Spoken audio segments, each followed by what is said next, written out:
I invite you to engage in the ancient Benedictine practice of prayer called Visio Divina, or Divine Seeing.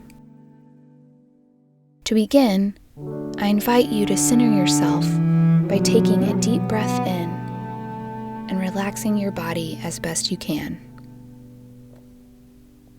Allow your shoulders to lower away from your ears.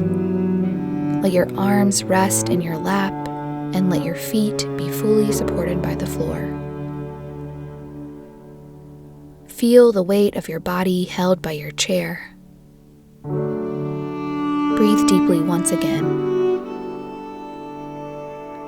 Let us listen for what God has to say to us in John chapter 11, verses 32 through 44. When Mary came where Jesus was and saw him, she knelt at his feet and said to him, "Lord, if you had been here, my brother would not have died." When Jesus saw her weeping and the Jews who came with her also weeping, he was greatly disturbed in spirit and deeply moved. He said, "Where have you laid him?" They said to him, "Lord, come and see." Jesus began to weep. So the Jews said, "See how he loved him." But some of them said, "Could not he who opened the eyes of the blind man have kept this man from dying?" Then Jesus, again greatly disturbed, came to the tomb. It was a cave and a stone was lying against it. Jesus said, "Take away the stone." Martha, the sister of the dead man, said to him, "Lord, already there is a stench because he has been dead for 4 days."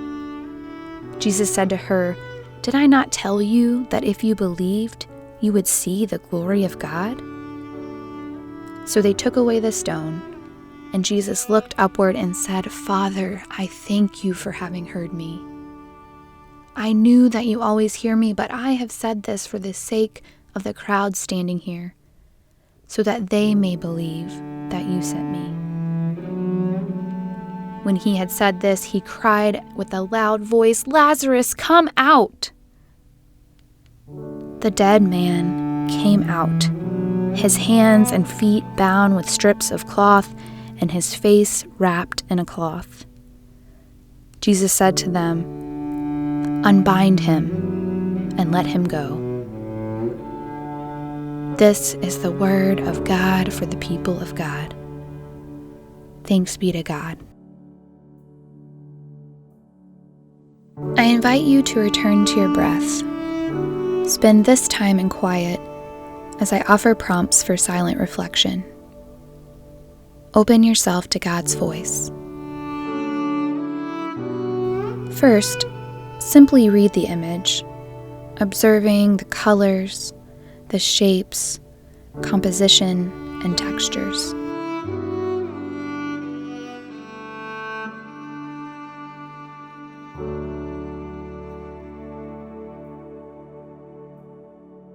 Now, take a deeper look. What parts of the image are your eyes immediately drawn to? And what parts of the image did you quickly brush by or overlook?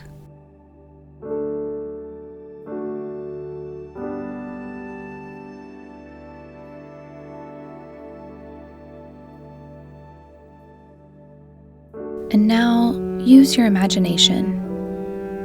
If you could put yourself in this scene, where would you be and why?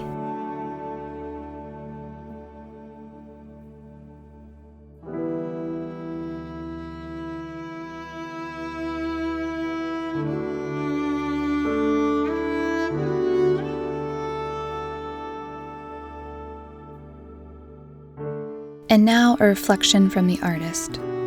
I imaged Jesus in sorrowful hues, tearfully imploring his friend to come out while the crowd bears down on his shoulders. Perhaps things got too real. Did he feel the creeping chills of his own fate while standing at the mouth of the tomb? Did he feel responsible? No matter our vocation, we can find comfort that even Jesus felt overwhelmed by the gravity of his call. When we stumble under this great weight, God strains and weeps with us, but also longs for us to be set free from the pressure.